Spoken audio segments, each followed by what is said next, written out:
मित्रों, आपातकाल के चर्चे कई बार कई मौक़ों पर होते रहते हैं। इसको लेके बहुत से लेख और किताबें भी लिखी गई है।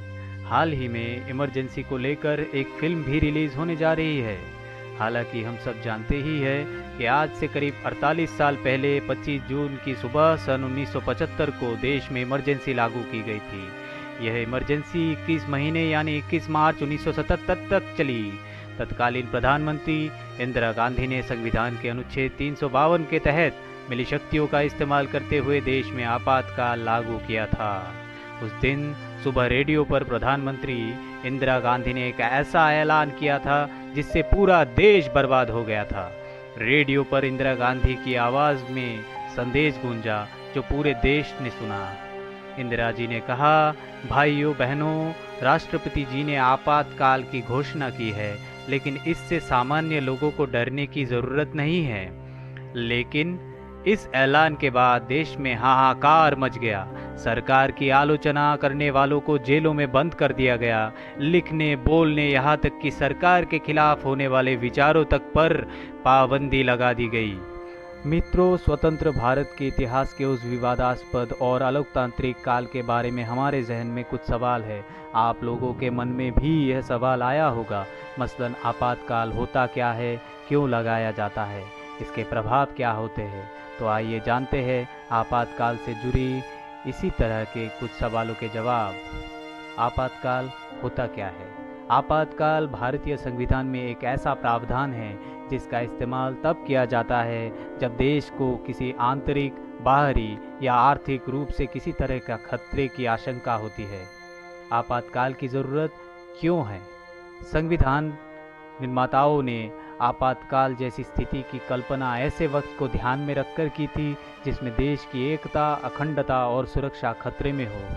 इसी को ध्यान में रखकर कुछ ऐसे प्रावधान बनाए गए जिसके तहत केंद्र सरकार बिना किसी रोक टोक के गंभीर फैसले ले सकती है। उदाहरण के लिए, अगर कोई पड़ोसी देश हम पर हमला करता है तो हमारी सरकार को जवाबी हमले के लिए संसद में किसी तरह की बिल पास ना करवाना पड़े। चूँकि हमारे देश में संसदीय लोकतंत्र है, इसलिए हमारे देश को किसी भी देश से युद्ध करने के लिए पहले संसद में बिल पास कराना होता है। लेकिन आपातकाल की स्थितियों में संविधान में ऐसे प्रावधान हैं जिसके तहत केंद्र सरकार के पास ज़्यादा शक्तियाँ आती है और केंद्र सरकार अपने हिसाब से फैसले लेने में समर्थ हो जाती है। संविधान में 3 तरह के आपातकाल का प्रावधान है। भारतीय संविधान में 3 तरह के आपातकाल का जिक्र है। नंबर 1 राष्ट्रीय आपातकाल या फिर नेशनल इमरजेंसी। नंबर 2 राष्ट्रपति शासन यानी कि स्टेट इमरजेंसी। और नंबर 3 आर्थिक आपातकाल यानी कि इकोनॉमिक इमरजेंसी। तो आइए जानते हैं नेशनल इमरजेंसी यानी कि अनुच्छेद 352 क्या होता है।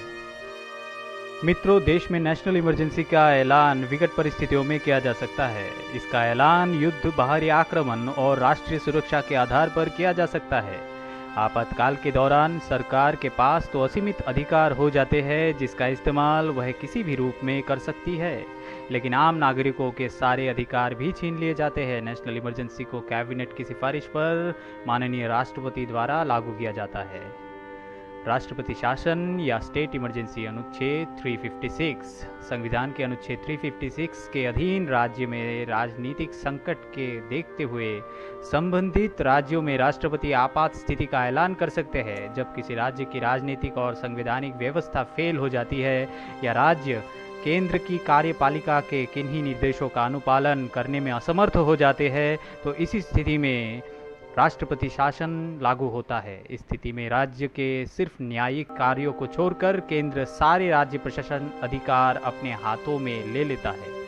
आर्थिक आपातकाल अनुच्छेद 360। अनुच्छेद 360 के तहत आर्थिक आपात की घोषणा राष्ट्रपति उस वक्त कर सकते हैं जब उन्हें लगे कि देश में ऐसा आर्थिक संकट बना हुआ है जिसके कारण भारत की वित्तीय स्थायित्व या साख को खतरा है। अगर देश में कभी आर्थिक संकट जैसे विषम हालात पैदा होते हैं तो सरकार दिवालिया होने की कगार पर आ जाती है या फिर भारत की अर्थव्यवस्था पूरी तरह से ध्वस्त होने की कगार पर आ जाती है, तब इस आर्थिक आपात के अनुच्छेद का इस्तेमाल किया जा सकता है। मित्रों, आपकी जानकारी के लिए बता दें कि भारतीय संविधान में जिन 3 आपातकाल का जिक्र किया गया है उनमें से आर्थिक आपातकाल को छोड़कर बाकी दोनों लागू हो चुके हैं।